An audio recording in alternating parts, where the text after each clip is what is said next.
Доживотна казна затвор за Фадил Заинелов побара обвинителството, адвокатите и семејството на Емилија Пешева, која лани на 1 ноември беше убиена од Заинелов, нејзиниот партнер.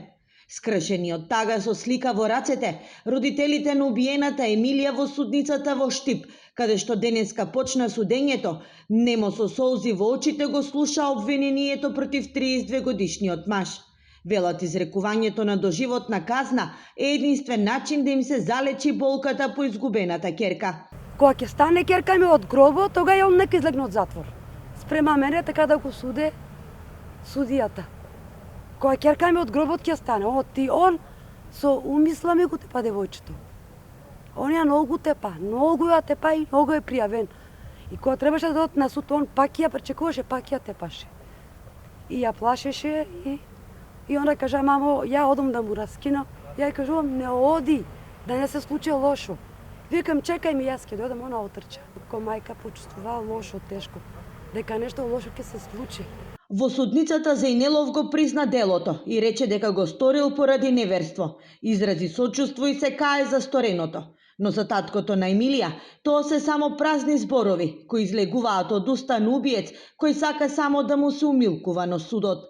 Нема Емилија, тоа тешко ќе се, не може, неопишливо, не можам да се смираме.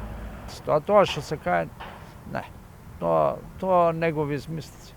Тоа е монструм невиден, ладнокрвен, но тоа животно бега.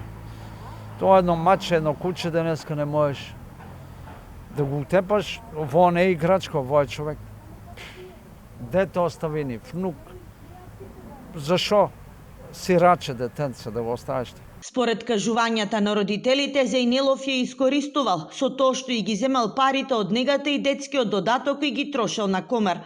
Сепак според истрагата, на кобниот ден околу 18 часот, Заинелов и Пешева се сретнале пред нејзиниот дом и отишле во напуштениот објект на јавното предпријатие ИСР за да разговараат.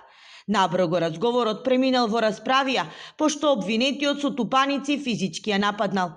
Откако паднала на земја, тој почнал силно да ја стега во пределот на вратот, пошто жената починала.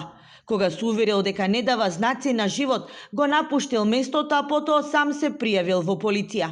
Пресудата ќе му биде изречена во среда.